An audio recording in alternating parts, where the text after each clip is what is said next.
दोस्तों, quick study number 1 YouTube channel में आप सभी का स्वागत है। तो दोस्तों, इस वीडियो के माध्यम से हम लोग देखने वाले हैं उत्कर्ष का महत्वपूर्ण जो बुक अभी लॉन्च हुआ है उसका 150 महत्वपूर्ण एमसीक्यू सभी जितने भी सब्जेक्ट है सभी सब्जेक्ट से।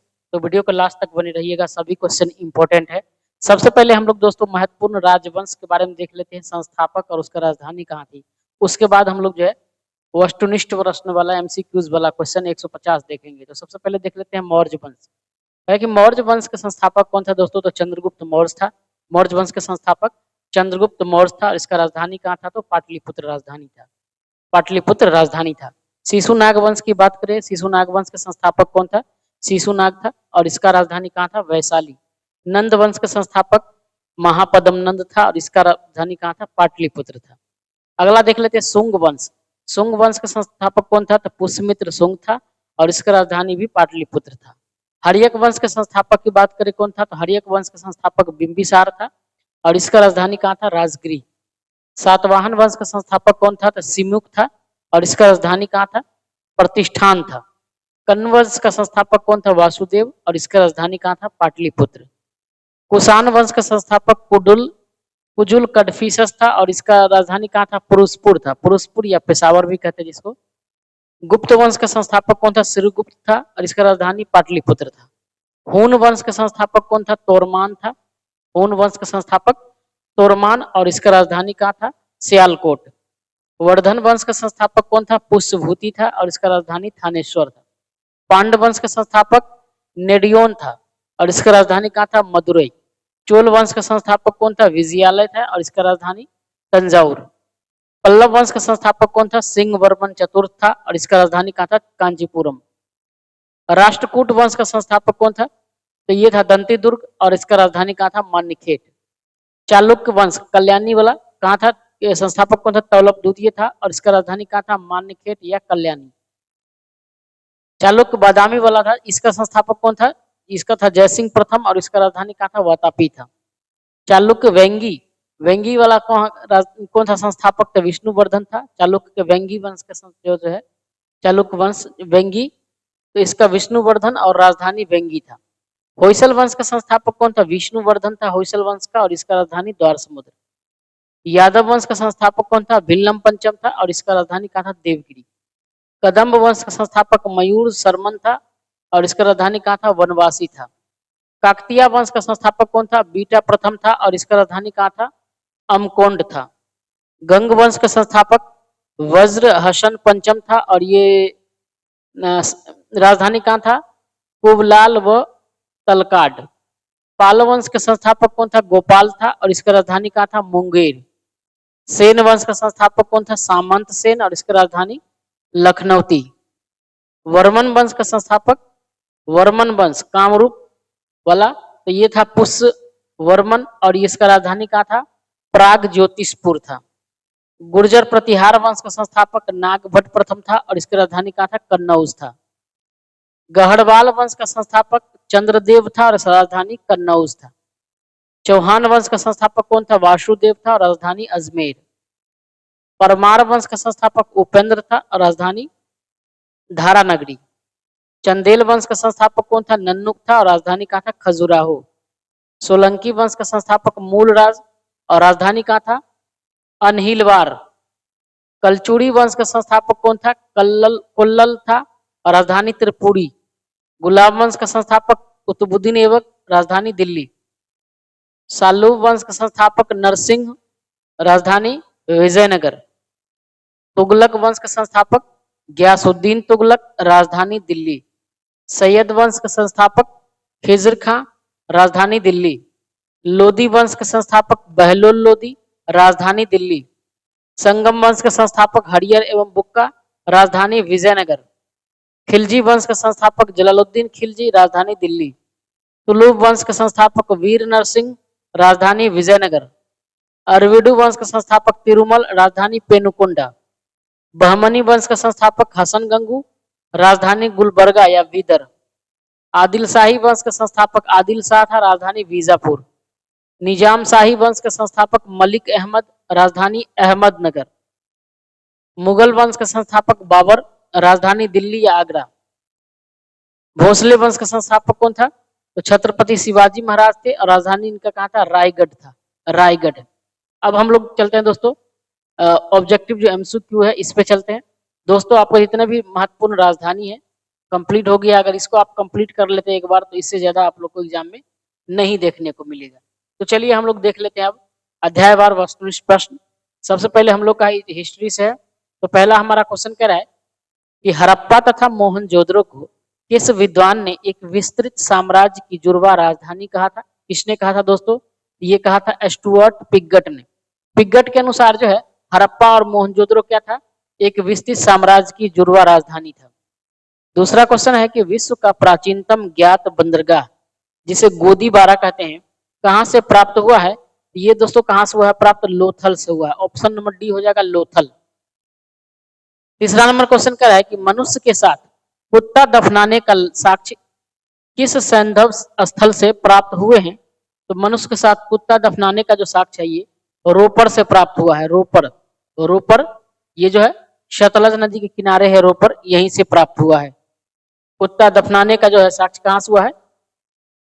रोपर से। अगला क्वेश्चन देख लेते हैं। 4 नंबर क्वेश्चन कह रहा है कि निम्नलिखित में से सिंधु घाटी सभ्यता का कौन सा नगर 3 खंडों में विभाजित था? कौन सा नगर 3 खंड में विभाजित था? ऑप्शन ए में है लोथल, कालीबंगा, सी में है चन्होदरो और चौथा में है धौलावीरा। तो कौन था? ये था दोस्तों धौलावीरा। निम्नलिखित में से सिंधु घाटी सभ्यता का कौन सा नगर 3 खंडों में विभाजित था? ये था धौलावीरा। ऑप्शन डी हो जाएगा धौलावीरा। 5 नंबर क्वेश्चन कर रहा है कि निम्नलिखित में से कौन सा हड़प्पा स्थल रंगोई नदी के किनारे स्थित है? तो रंगोई नदी के किनारे स्थित है कौन? बनवाली है। ऑप्शन नंबर ए हो जाएगा। बनवाली जो है कहाँ है? रंगोई नदी के किनारे स्थित है। 6 नंबर हमारा क्वेश्चन कह रहा है कि हड़प्पा पुरा स्थल के उत्खनन के समय भारतीय पुरातत्व सर्वेक्षण विभाग का महानिदेशक कौन था? तो इसका महानिदेशक उस टाइम था John Marshall, sir John Marshall थे। ऑप्शन नंबर सी हो जाएगा सही आंसर। 7 नंबर क्वेश्चन कह रहा है कि सुमेलित और सुमेलित युग्म का चयन कीजिए। और सुमेलित जो युग्म है उसका चयन करना है। तो पहला है मोहनजोदड़ो। मोहनजोदड़ो कह रहा है किस नदी के किनारे है? तो ये सिंधु नदी के किनारे है। मोहनजोदड़ो सिंधु नदी के किनारे है तो बिल्कुल सही है। लोथल जो है भोगवा नदी के किनारे है तो हाँ ये भी सही है। इसमें दोस्तों गलत चुनने के लिए बोल रहा है। कह रहा है कालीबंगन ये क्या सतलज नदी के किनारे है? तो नहीं, कालीबंगन जो है ये घग्गर नदी के किनारे है तो ये गलत हो जाएगा। डी में है चन्हूदरो किस नदी के किनारे? सिंधु, तो ये भी सही है। तो हमारा ऑप्शन हो जाएगा कौन सा? सी हो जाएगा हमारा। 8 नंबर क्वेश्चन कह रहा है कि सिंधु घाटी सभ्यता का जलवायु परिवर्तन से पतन का विचार देने वाले पुरातत्वविद कौन थे? तो ये किसने कहा था? ये सिंधु घाटी जो सभ्यता है इसका पतन जलवायु परिवर्तन की वजह से हुआ है। ये किसने कहा? ये कहा था अमलानंद घोष ने कहा था। ऑप्शन नंबर ए हो जाएगा अमलानंद घोष। अगला क्वेश्चन देख लेते हैं। 9 नंबर क्वेश्चन हमारा कह रहा है कि जॉन मार्शल ने किसको तत्कालीन विश्व का आश्चर्यजनक निर्माण की संज्ञा दी है? जॉन मार्शल ने किसको तत्कालीन विश्व का मतलब उस समय जो है विश्व का सबसे आश्चर्यजनक निर्माण की संज्ञा दिया था इसको? ये क्या चीज था? ये था विशाल स्नानागार। ऑप्शन नंबर डी हो जाएगा विशाल स्नानागार। 10 नंबर क्वेश्चन कर रहा है कि निम्नलिखित में से कौन युग्म असुमेलित है यानी कौन गलत है? स्थल खोजकर्ता सबसे पहला कह रहा है कि लोथल। लोथल के खोजकर्ता कौन है दोस्तों? तो कह रहा है कि एस आर राव था। तो ये एकदम सही है। लोथल खोजकर्ता कौन था? एस आर राव था।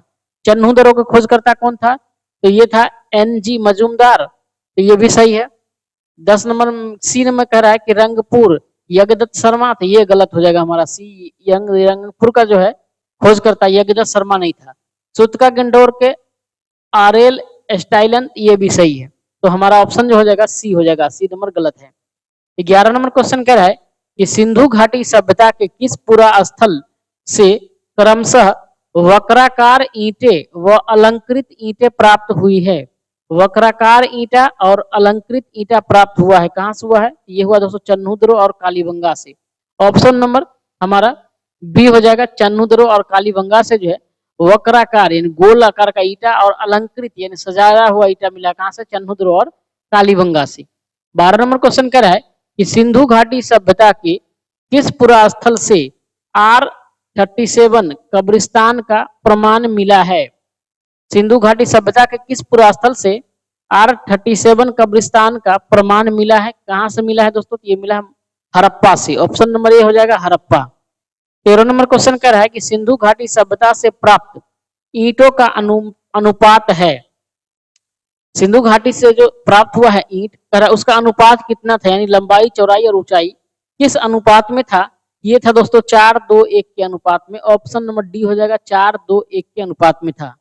14 नंबर क्वेश्चन कह रहा है कि सभा व समिति को किसमें प्रजापति की दो पुत्रियां कहा गया है?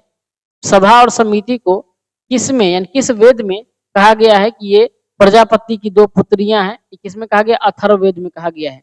ऑप्शन नंबर डी हो जाएगा अथर्ववेद।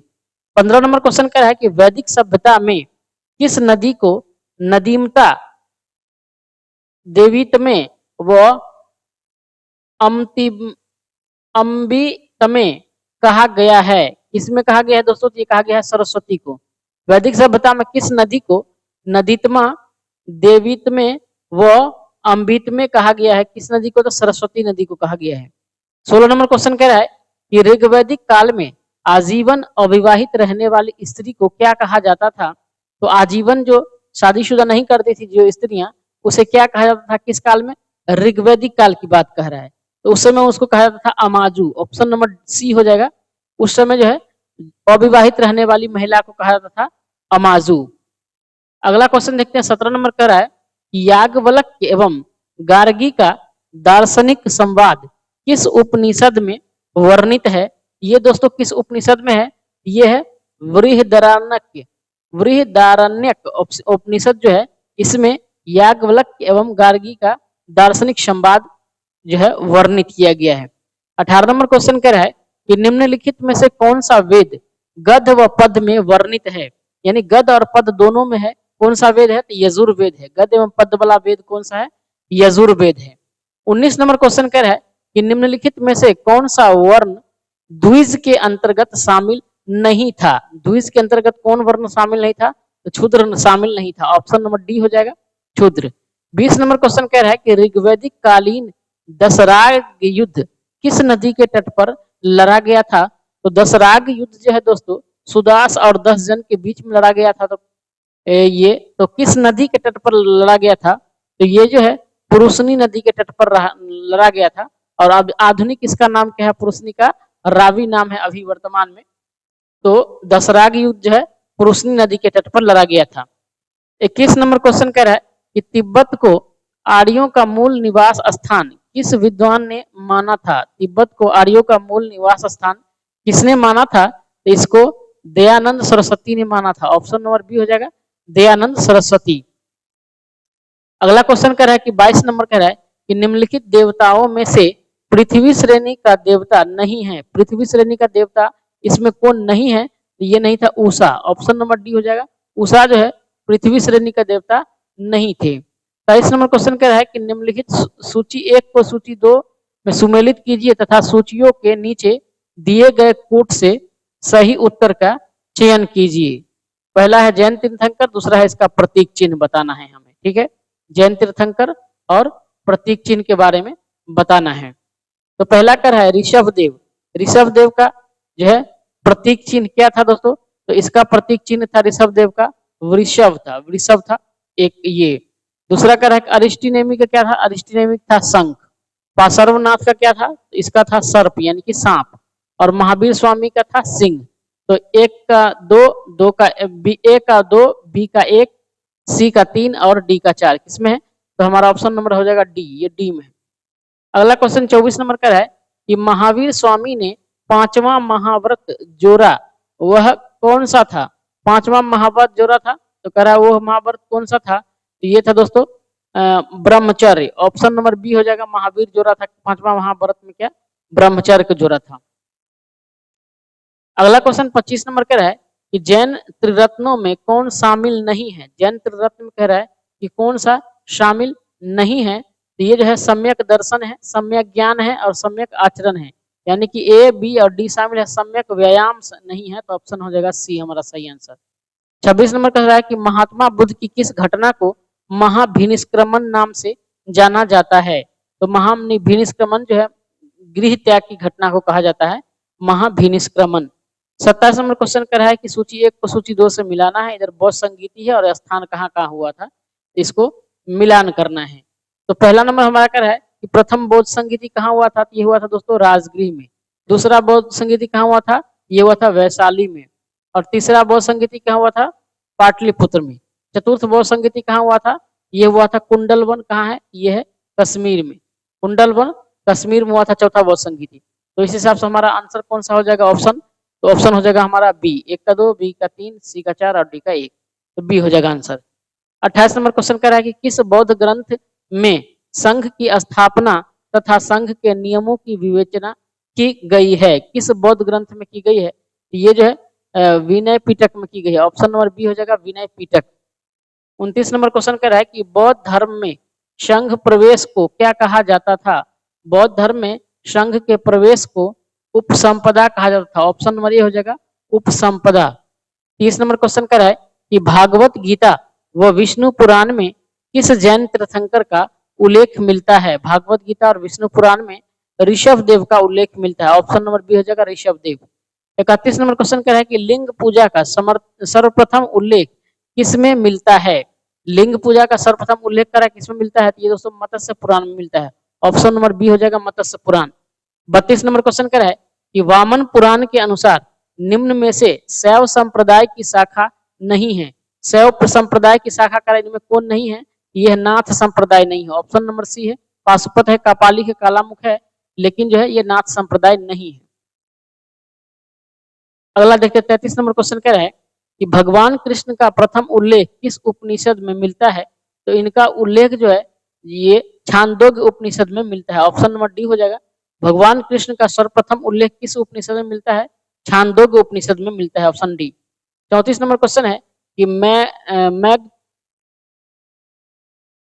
मेगास्थनीज योगा ने कृष्ण को किस नाम से उल्लेखित किया है। मेगास्थनीज जिसमें दिया है मेगास्थनीज योगा, ये किस नाम से जो है किसको, कृष्ण को किस नाम से उल्लेखित किया है, ये जो है इसको हेराक्लीज कहा है, हेराक्लीज। 35 नंबर क्वेश्चन है इस्लाम धर्म का संस्थापक किसे माना जाता है। तो इस्लाम धर्म का संस्थापक जो है ये पैगंबर मोहम्मद साहब को माना जाता है, पैगंबर मोहम्मद साहब का। ऑप्शन नंबर सी हो जाएगा। 36 नंबर क्वेश्चन कह रहा है ईसा मसीह को 33 ईस्वी में सूली पर किसने चलाया था। तो ये जो है रोमन गवर्नर था। किसने था, रोमन गवर्नर पोंटियस था। ऑप्शन नंबर ए हो जाएगा। ईसा मसीह को 33 ईस्वी में सूली पर किसने चढ़ाया था, रोमन गवर्नर पोंटियस ने। 37 नंबर क्वेश्चन कर है कि निम्न में से ईसाई धर्म का त्रिरत्न नहीं है। ईसाई धर्म का त्रिरत्न करा कौन सा नहीं है, तो ईश्वर पिता है, ईश्वर पुत्र भी है, ईश्वर पवित्र आत्मा भी है, लेकिन ईश्वर भक्ति नहीं है। तो ऑप्शन नंबर हमारा बी सही आंसर हो जाएगा। नहीं पूछ रहा है। 38 नंबर क्वेश्चन पहला का दूसरा मिलान करना है। पहला कह रहा है महाजन पद है और उसका राजधानी है अंग। अंग की राजधानी कहाँ थी दोस्तों, अंग की राजधानी थी चंपा। गांधार कहाँ था, तक्षशिला। सूरसेन के कहाँ था, मथुरा। और मगध के कहे तो राजगृह या गिरिवृष। तो हमारा ए का हो जाएगा कौन सा, 4। ए का 4 ये सी में है और डी में है। बी का हो जाएगा कौन सा, 3। बी का 3 दोनों में है। उसके बाद सी सूरसेन का मथुरा ए, सी का ए हो जाएगा, यानी कि ये हो जाएगा हमारा ऑप्शन नंबर सी हो जाएगा। 39 नंबर क्वेश्चन कह रहा है कि किस शासक ने सोन तथा गंगा नदियों के संगम पर पाटलिपुत्र नगर की स्थापना की थी। पाटलिपुत्र की स्थापना किसने की थी दोस्तों, उदयन ने किया था। ऑप्शन नंबर बी हो जाएगा उदयन। अगला क्वेश्चन 40 नंबर का है कि नंद वंश का संस्थापक कौन था। तो नंद वंश का दोस्तों संस्थापक अभी वंश वाला हम लोग इससे पहले पूरा किए हैं, तो महापदम नंद था। ऑप्शन नंबर ए। नंद वंश का संस्थापक कौन था, महापदम नंद था। 41 नंबर क्वेश्चन कह रहा है कि 16 महाजनपदों का उल्लेख किस ग्रंथ में मिलता है। तो 16 महाजनपदों का जो उल्लेख दोस्तों ये तो अंगुत्तर निकाय में मिलता है। ऑप्शन नंबर 1 सही है। मिलिंद पन्नों में नहीं मिलता है और भगवती सूत्र में इसमें भी मिलता है। तो हमारा ऑप्शन ए और सी हो जाएगा, यानी कि ऑप्शन डी हो जाएगा। ए और सी दोनों सही है। अगला देख लेते हैं 42 नंबर क्वेश्चन कह रहा है कि मगध सम्राट बिंबिसार ने अपने राजवैद जीवक को किस राज्य के राजा के चिकित्सा के लिए भेजा था। किसके लिए भेजा था, तो ये जो है अवंती के जो है राजा, उसके चिकित्सा के लिए भेजा था किसको? राजवैद्य को भेजा था बिंबिसार ने। किसको? जीवक को। अगला है क्वेश्चन, 16 महाजनपदों में एकमात्र महाजनपद जो दक्षिण भारत में स्थित था, यानी 16 जो महाजनपद है उसमें से एक ही महाजनपद है जो दक्षिण भारत में है था, तो वो कौन सा है? तो वो है असमक। असमक का राजधानी कहाँ थी? पोटली। ठीक है, यहाँ थी। तो ये असमक एक ही महाजनपद था जो दक्षिण भारत में था। अगला क्वेश्चन कर रहा है कि महाजनपद काल को भारतीय इतिहास में किसकी संज्ञा दी जाती है? इसको भारतीय इतिहास में द्वितीय नगरीकरण की संज्ञा दी जाती है। ऑप्शन नंबर सी हो जाएगा। 45 नंबर क्वेश्चन कर रहा है कि काला शोक को पुराणों में क्या कहा जाता है? काला शोक को पुराणों में कहा जाता है दोस्तों क्या? काकवर्ण कहा जाता है। ऑप्शन नंबर सी हो जाएगा, काकवर्ण। 46 नंबर क्वेश्चन कर रहा है कि यूनानी इतिहासकारों ने घनानंद को क्या नाम दिया? घनानंद को क्या नाम दिया था यूनानी इतिहासकार ने? इसको कहा था अग्रमीज। ऑप्शन नंबर बी हो जाएगा, अग्रमीज कहा था घनानंद को। 47 नंबर क्वेश्चन कर रहा है कि निम्नलिखित में से किस ग्रंथ में चंद्रगुप्त मौर्य को वृषल यानी कुलहीन कहा गया है? किस ग्रंथ में चंद्रगुप्त मौर्य को वृषल यानी कुलहीन कहा गया है? तो कौन सा ग्रंथ है? तो ये है मुद्रा राक्षस। ऑप्शन नंबर बी हो जाएगा, मुद्रा राक्षस। इसके रचनाकार कौन है? आप लोग हमें कमेंट करके बताइए। ठीक है, इसका हम पहला लेटर लिख दिए हैं। तो मुद्रा राक्षस, इसका कमेंट करके बताइए इसके लेखक कौन है। 48 नंबर क्वेश्चन कह रहा है कि मौर्य शासक सम्राट अशोक के किस शिलालेख में कलिंग युद्ध की जानकारी मिलती है? कलिंग युद्ध के बारे में जानकारी किसमें है? 13वां शिलालेख में है। ऑप्शन नंबर डी हो जाएगा, 13वां। 49 क्वेश्चन का है कि मौर्यकालीन प्रांत एवं उनकी राजधानियों को सुमेलित कीजिए। प्रांत है और राजधानी है। उत्तरापथ, उत्तरापथ की राजधानी कह रहा है कि कहाँ था? तो उत्तरापथ की राजधानी था तक्षशिला। सुमेलित है यानी सुमेलित सही वाला है क्या? सही है, ये उत्तरापथ के तक्षशिला था। ये बिल्कुल सही हो गया हमारा। उसके बाद क्या है दूसरा नंबर कि दक्षिणापथ था कहाँ? सुवर्णागिरी। दक्षिणापथ के सुवर्णागिरी था। ये है अवंती कहाँ था? उज्जैन। अवंती का उज्जैन और कलिंग का तोसली। ये हमारा सही है, तो सभी सही है। तो हमारा ऑप्शन कौन हो जाएगा? सी हो जाएगा। ठीक है, एक का ए, दो का बी, तीन सी, चार डी। तो हमारा ऑप्शन सी हो जाएगा, चारों सुमेलित हैं। 50 नंबर क्वेश्चन कर रहा है कि बिंदुसार को जैन ग्रंथों में किस नाम से जाना जाता है? बिंदुसार को जो है जैन ग्रंथ में सिंहसेन कहा जाता है। ऑप्शन नंबर ए हो जाएगा, सिंहसेन कहा जाता है। अगला क्वेश्चन है 51 नंबर क्वेश्चन कह रहा है कि सम्राट अशोक को किस अभिलेख में बुद्ध शाक्य कहा गया है? सम्राट अशोक को किस अभिलेख में बुद्ध शाक्य कहा गया है? किस अभिलेख में कहा गया है? तो मास्की अभिलेख में। मास्की अभिलेख में जो है अशोक को बुद्ध शाक्य कहा गया है। 52 नंबर क्वेश्चन कह रहा है कि सम्राट अशोक ने बौद्ध धर्म का प्रचार करने हेतु श्रीलंका में किन बौद्ध भिक्षुओं को भेजा था? किसको भेजा था? तो महेंद्र एवं संघमित्रा को भेजा था। ऑप्शन नंबर सी हो जाएगा, महेंद्र और संघमित्रा। 53 नंबर क्वेश्चन कह रहा है कि अशोक के शिला अभिलेखों में सर्वप्रथम टी फैंथेलर ने किस अभिलेख की खोज की थी? तो टी फैंथेलर ने सबसे पहले जो है दिल्ली मेरठ लेख की खोज किया था। ऑप्शन नंबर ए हो जाएगा, दिल्ली मेरठ लेख। 54 नंबर क्वेश्चन कह रहा है कि बिंदुसार ने उज्जैन यानी उज्जैन का राज्यपाल किसे नियुक्त किया था? किसको नियुक्त किया था? तो ये अशोक को नियुक्त किया था। ऑप्शन नंबर बी हो जाएगा, बिंदुसार ने उज्जैन का राज्यपाल किसको नियुक्त किया था? अशोक को। 55 नंबर हमारा क्वेश्चन है कि अशोक के किस लघु स्तंभ लेख को रानी का लेख भी कहा जाता है? तो रानी का लेख किसको कहा जाता है? कौशाम्बी स्तंभ लेख को। कौशाम्बी स्तंभ लेख को रानी का लेख कहा जाता है। 56 नंबर क्वेश्चन क्या है कि मौर्य प्रशासन में राजकीय दस्तावेजों को सुरक्षित करने वाला अधिकारी कौन था? तो राजकीय दस्तावेज को जो सुरक्षित रखता था उसको प्रशासता कहते थे। प्रशासता। 57 नंबर क्वेश्चन है अशोक के शासन काल के 13वें वर्ष में धर्म महामात्रों की नियुक्ति का उल्लेख किस शिलालेख में है? धर्म महामात्रों की नियुक्ति का जो उल्लेख है किसमें है? ये 5वें शिलालेख में। ऑप्शन नंबर डी हो जाएगा, 5वां शिलालेख। 58 नंबर क्वेश्चन कह रहा है कि मौर्य काल में मुद्राओं को जांचने वाला अधिकारी कहलाता था। मुद्रा को जांचने वाला अधिकारी जो मौर्य काल में रूपदर्शक कहलाता था, रूपदर्शक। 59 नंबर क्वेश्चन कह रहा है कि सातवाहन वंश का संस्थापक कौन था? तो सातवाहन वंश का दोस्तों संस्थापक जो है ये सिमुक था। ऑप्शन नंबर डी हो जाएगा, सिमुक। 60 नंबर क्वेश्चन कह रहा है कि गौतम बुद्ध की प्रथम मूर्ति का निर्माण किस शैली में हुआ था? गौतम बुद्ध का पहला जो मूर्ति बना था किस शैली में बना था? ये जो है मथुरा शैली में बना था। ऑप्शन नंबर सी हो जाएगा, पहला मूर्ति गौतम बुद्ध का मथुरा शैली। 61 नंबर क्वेश्चन कह रहा है कि निम्नलिखित में से समुद्रगुप्त की प्रयाग प्रशस्ति का उल्लेख कौन था? समुद्रगुप्त का प्रयाग प्रशस्ति जो है उसका उल्लेख कौन सा है? ये हरिसेन, हरिसेन।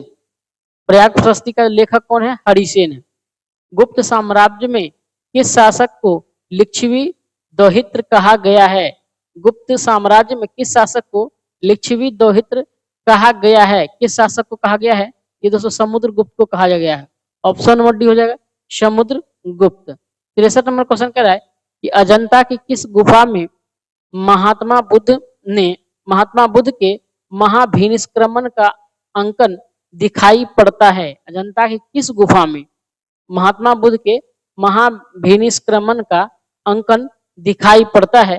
तो किस में दिखाई पड़ता है? गुफा संख्या 17 में। ऑप्शन सी हो जाएगा, गुफा संख्या 17।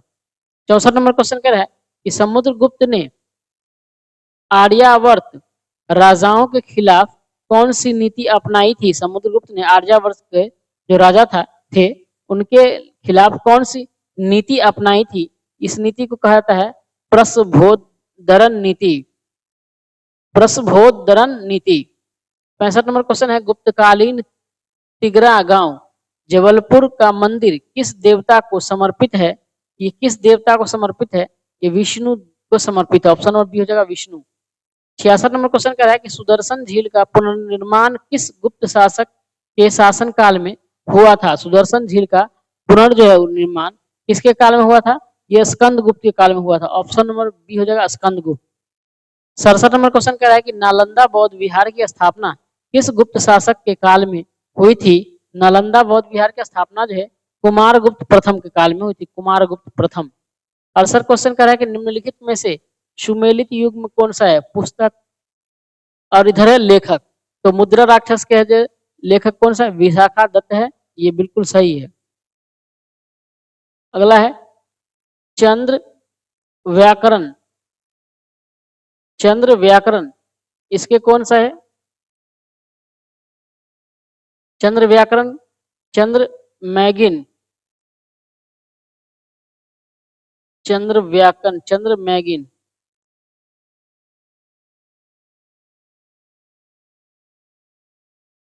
तो ये भी सही है। मुद्रा राक्षक विशाखा, चंद्र व्याकरण के चंद्र गौमिन, ये सही है। अगला है मालविकार काग्निमित्रम, मालविकाग्निमित्रम ये अमर सिंह है, तो ये गलत है। हमारा ऑप्शन सी हो जाएगा यही। कुमार संभवम कालिदास सही है। तो हमारा जो कह रहा है गलत कौन सा है? तो ये है, ऑप्शन नंबर सी हो जाएगा।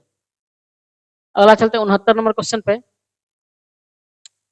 69 नंबर क्वेश्चन कह रहा है कि गुप्तकालीन मंदिरों में कौन सा पंचायत शैली का प्राचीनतम उदाहरण है? गुप्तकालीन मंदिरों की बात है, कौन सा है? तो यह है देवगढ़ का दशावतार मंदिर। ऑप्शन बी हो जाएगा, देवगढ़ का दशावतार मंदिर। गुप्त काल में सेना का प्रमुख सेनापति था। गुप्त काल में सेना का प्रमुख सेनापति कौन था? तो महाबलाधिकृत कहलाता था, महाबलाधिकृत होता था। 71 क्वेश्चन कर रहा है कि गुप्त काल में ब्राह्मणों को दी जाने वाली कर मुक्त भूमि किस नाम से जानी जाती है? तो इसको क्या कहा जाता था? अग्रहार कहा जाता था। गुप्त काल में ब्राह्मण को जो भूमि दान में दिया था उसको अग्रहार कहा जाता था। 72 नंबर क्वेश्चन कह रहा है कि कल्याणी के चालुक्य वंश की स्थापना किसने की थी? कल्याणी के चालुक्य वंश की स्थापना किसने किया था? तो ये किया था तौलभ द्वितीय। ऑप्शन और बी हो जाएगा, तौलभ द्वितीय। 73 नंबर क्वेश्चन कर रहा है कि मिताक्षरा नामक ग्रंथ की रचना किसने किया था? दोस्तों मिताक्षरा जो है इसकी रचना विज्ञानेश्वर ने किया था। 74 नंबर क्वेश्चन कह रहा है कि कॉपी के कैलाशनाथ मंदिर कांची के कैलाशनाथ मंदिर का निर्माण किस पल्लव शासक ने करवाया था? इसका निर्माण जो है नरसिंह वर्मन द्वितीय ने करवाया था। 75 नंबर क्वेश्चन कह रहा है कि तंजौर का प्रसिद्ध राजराजेश्वर यानी वीरेश्वर मंदिर का निर्माण किस चोल शासक ने करवाया था? तो इसको जो है राजराज प्रथम ने करवाया था। ऑप्शन नंबर ए हो जाएगा, राजराज प्रथम। 76 नंबर क्वेश्चन कह रहा है कि चोल राजवंश में किस शासक ने सर्वप्रथम सोने के सिक्के चलाए थे? चोल राजवंश की बात हो रहा है। तो किसने चलाए थे? उत्तम चोल ने चलाया था। ऑप्शन नंबर बी हो जाएगा, उत्तम चोल। 77 नंबर क्वेश्चन कर रहा है कि निम्नलिखित दिए गए दिल्ली सल्तनत के राजवंशों को उनके कालानुक्रम व्यवस्थित कीजिए। ठीक है, तो इसमें कालानुक्रम व्यवस्थित करना है। तो सबसे पहले हो जाएगा कौन सा? गुलाम वंश हो जाएगा, ये एक में हो जाएगा गु खी, दूसरा में हो जाएगा खिलजी, तू से तुगलक हो जाएगा, ये तीसरा से लोदी, ये हो जाएगा चौथा में सैयद, और उसके बाद हो जाएगा पांचवा में ये लोदी। गु खी से गु खी गु खी से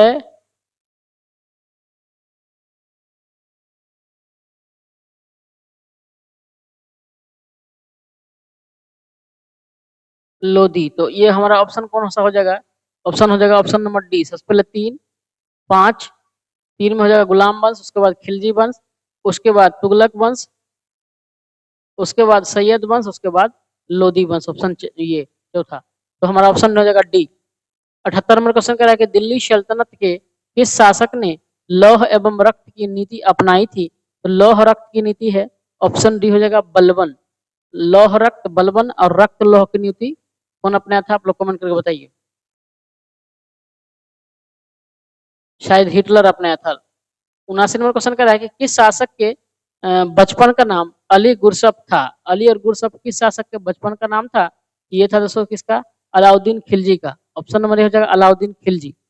80 नंबर क्वेश्चन कह रहा है कि निम्नलिखित में से कौन सा शासक फारसी भाषा में गुलरुखी नाम से कविताएं लिखता था? फारसी भाषा में गुलरुखी नाम से कविता लिखता था, ये था Sultan Sikandar Lodi. Option number D हो जाएगा सुल्तान सिकंदर लोदी।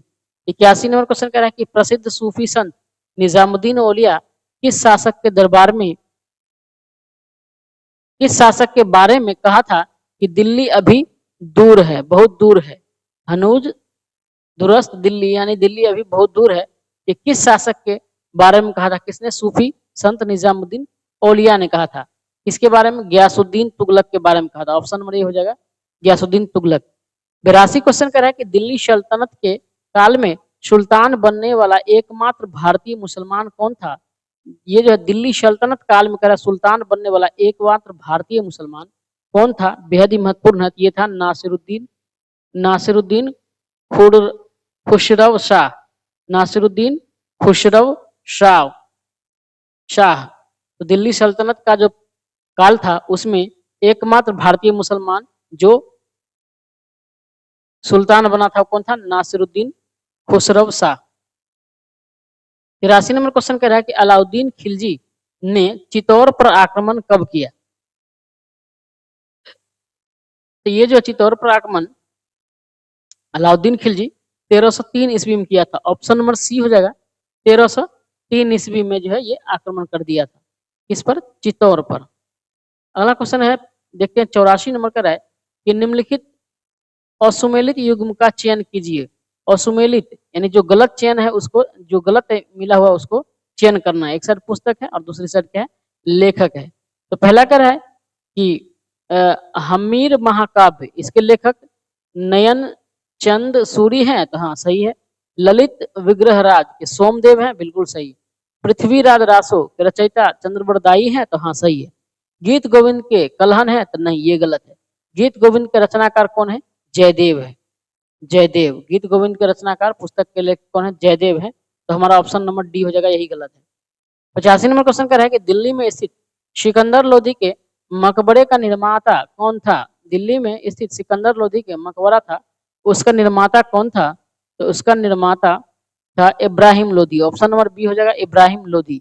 86 नंबर क्वेश्चन कह रहा है, 86 नंबर क्वेश्चन कि विजयनगर साम्राज्य का प्रथम राजवंश कौन सा था? तो विजयनगर साम्राज्य का प्रथम राजवंश कौन था? तो ये था संगम वंश। संगम वंश था, ऑप्शन नंबर बी हो जाएगा। और इसके संस्थापक कौन था? हरिहर और बुक्का था। हरिहर और बुक्का दो भाई थे। इसने सर्वप्रथम जो है विजयनगर साम्राज्य का प्रथम राजवंश का स्थापना किया था, जिसका नाम संगम वंश रखा था। संगम जो है इसके इनके पिताजी का नाम था, तो अपने पिता के नाम पर जो वंश का स्थापना किया था। अगला है 87 नंबर क्वेश्चन कि संगम वंश की स्थापना किसने किया था?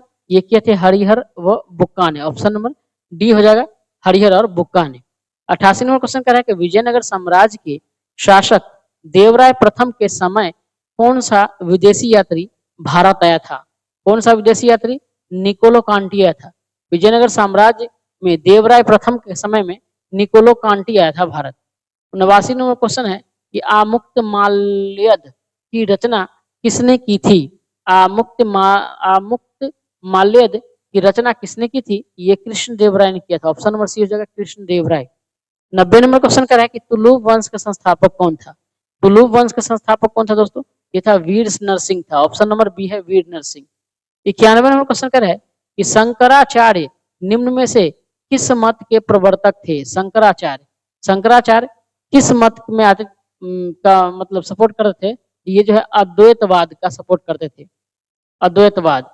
92 नंबर क्वेश्चन कर रहा है कि निम्नलिखित में से पद्मावती व सुरसरी किस भक्ति संत की शिष्याएं था? निम्नलिखित में से पद्मावती व सुरसरी किस भक्ति संत की शिष्याएं था? तो किस भक्ति संत का था? ये था रामानंद का। ऑप्शन नंबर सी हो जाएगा, रामानंद। अगला क्वेश्चन 93 नंबर देख लेते हैं। कह रहा है कि निम्नलिखित में से किस भक्ति संत ने अपने उपदेश संस्कृत के स्थान पर हिंदी भाषा में दिया था? किसने दिया था? ये दिया था रामानंद। ऑप्शन नंबर सी हो जाएगा, रामानंद। 94 नंबर क्वेश्चन कह रहा है कि निम्नलिखित में से किस सूफी संत ने अपने जीवन काल में दिल्ली के 7 सुल्तानों का शासन काल देखा था? किस सूफी संत ने देखा था दोस्तों? बेहद ही महत्वपूर्ण 12वां क्वेश्चन आता है। ये देख कौन है? निजामुद्दीन औलिया है। ऑप्शन नंबर सी है, निजामुद्दीन औलिया। 95 नंबर क्वेश्चन कह रहा है कि सुबोधिनी तथा सिद्धांत रहस्य किस संत की रचनाएं हैं? सुबोधिनी तथा सिद्धांत रहस्य किस संत की रचना है? तो ये जो है ये वल्लभाचार्य की रचना है। ऑप्शन नंबर बी हो जाएगा, वल्लभाचार्य। अगला क्वेश्चन है 96 नंबर कि ब्रह्म संप्रदाय के प्रवर्तक कौन थे? ब्रह्म संप्रदाय जो है इसके प्रवर्तक की बात करें तो कौन थे? ये थे मध्वाचार्य। ऑप्शन नंबर डी हो जाएगा, मध्वाचार्य। 97 नंबर क्वेश्चन कर रहा है कि सूफी संतों के उपदेशों के संकल्प को किस नाम से जाना जाता है? किस नाम जाना जाता है? तो मलफूजात के नाम से जाना जाता है।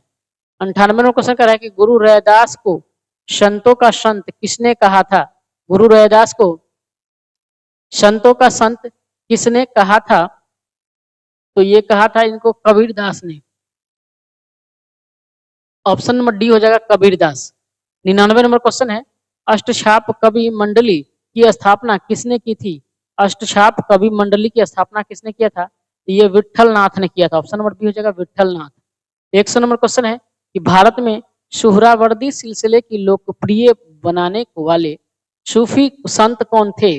भारत में सुहरावर्दी सिलसिला जो है इसको लोकप्रिय बनाने वाले सूफी संत का नाम क्या था? ये था जलालुद्दीन तबरीजी। जलालुद्दीन तबरीजी थे। ऑप्शन नंबर डी हो जाएगा, जलालुद्दीन तबरीजी। दोस्तों हमारा 100 क्वेश्चन समाप्त हुआ। वीडियो आप लोगों को अगर अच्छा लगा हो एक बार सभी लोग लाइक कर दीजिए। उसके बाद हम लोग चलते हैं 101 क्वेश्चन से। कह रहा है कि शेख अहमद सरहिंदी किस सिलसिले से संबंधित थे? शेख अहमद सरहिंदी जो है ये किस सिलसिले से थे? ये नक्शबंदी सिलसिला से था। शेख अहमद सरहिंदी नक्शबंदी सिलसिला से संबंधित था। अगला क्वेश्चन देखते हैं 102।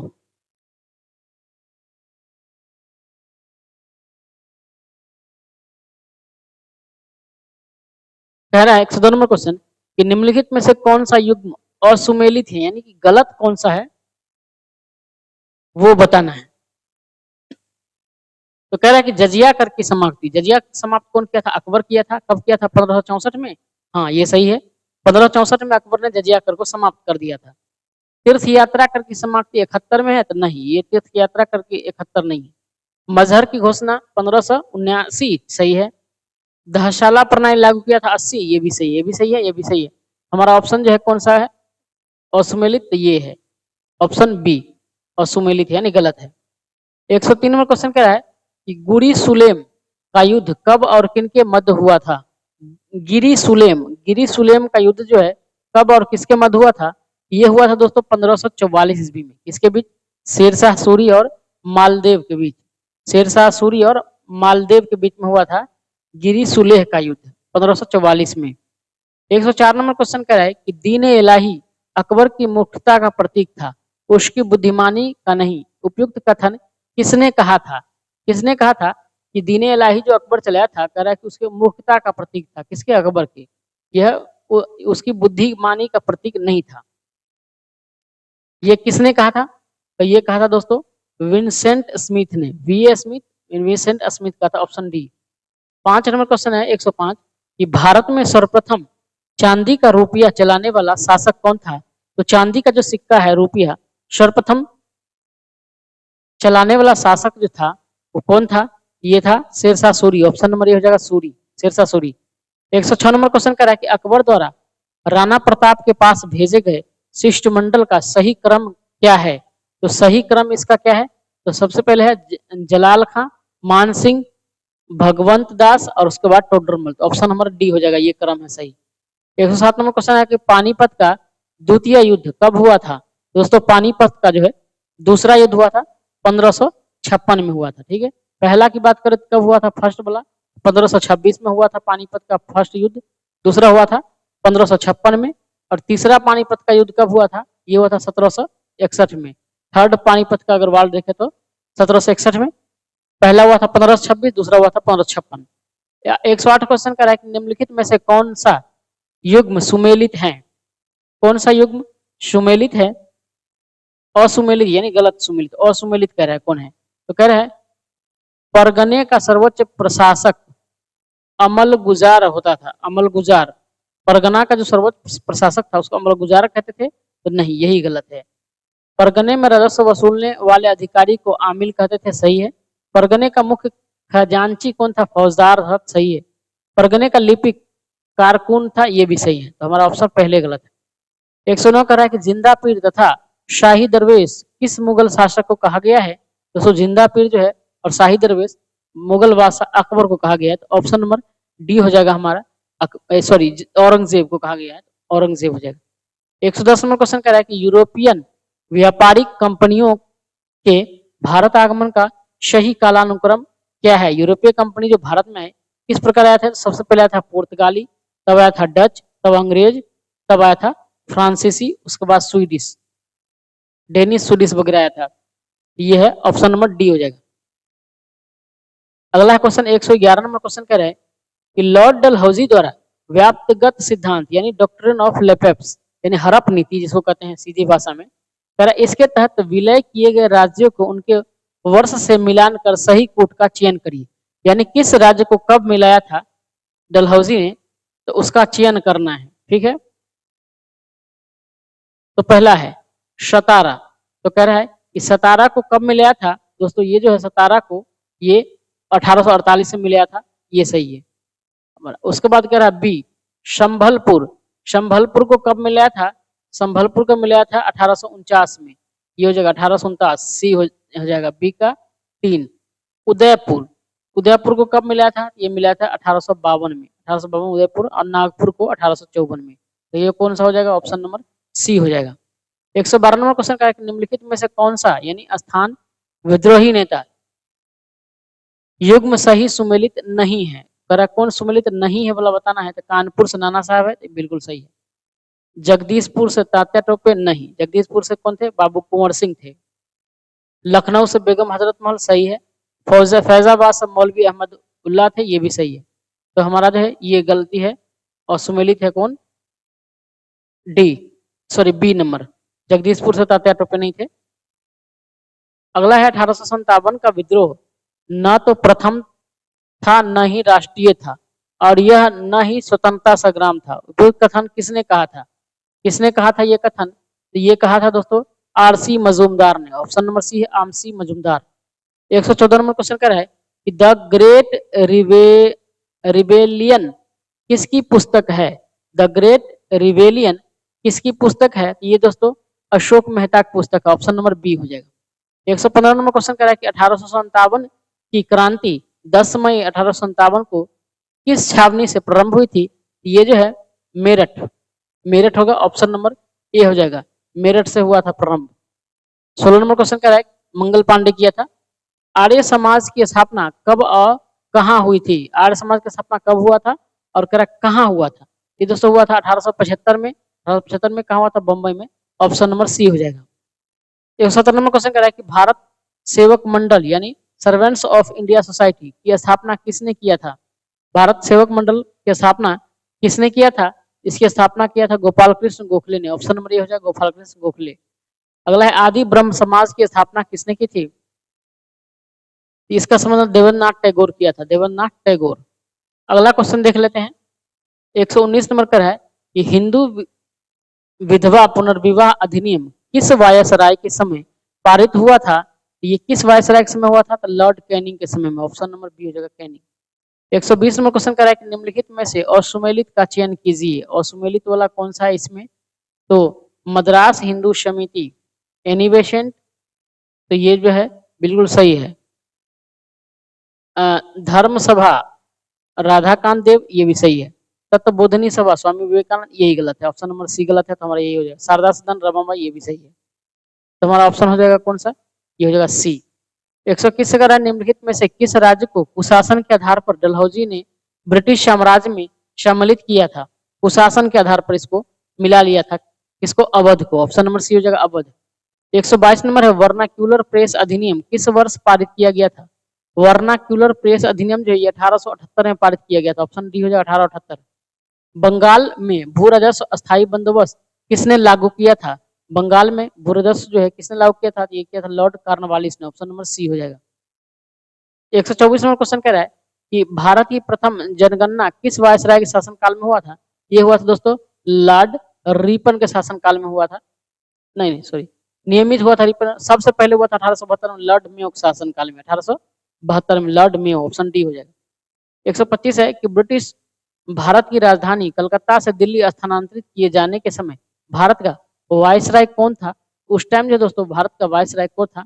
हार्डिंग द्वितीय था, लॉर्ड हार्डिंग द्वितीय था। 1911 की बात है, 1911। हार्डिंग द्वितीय। इसी समय जो है प्रथम विश्व युद्ध हुआ था। अगला है 126 नंबर क्वेश्चन कह रहा है कि वर्ष 1919 में मॉन्टेग्यू चेम्सफोर्ड सुधार अधिनियम किस वायसराय के समय पारित किया गया था? किस वायसराय के समय पारित किया गया था? ये था लॉर्ड चेम्सफोर्ड के समय में। ऑप्शन नंबर ये हो जाएगा, लॉर्ड चेम्सफोर्ड के समय में। तो दोस्तों आज के लिए हम लोग इतना ही रखते हैं। आप लोग को वीडियो कैसा लगा आप लोग एक बार कमेंट करके जरूर बताइएगा। साथ में किसी भी प्रकार की त्रुटि हो तो आप लोग हमें कमेंट करके बताइएगा। हम आपके कमेंट को रीड करेंगे और नेक्स्ट वीडियो से उसको पूरा तरह से सुधार करने की पूरी कोशिश करेंगे। साथ में दोस्तों आप लोग को अगर पूरा ये कंप्लीट पीडीएफ चाहिए होगा तो हमारा टेलीग्राम का लिंक इस वीडियो के डिस्क्रिप्शन में है, ज्वाइन कर लीजिएगा। वहां से आप लोग को इसका पीडीएफ मिल जाएगा। तो आज के लिए इतना ही। धन्यवाद। जय हिंद।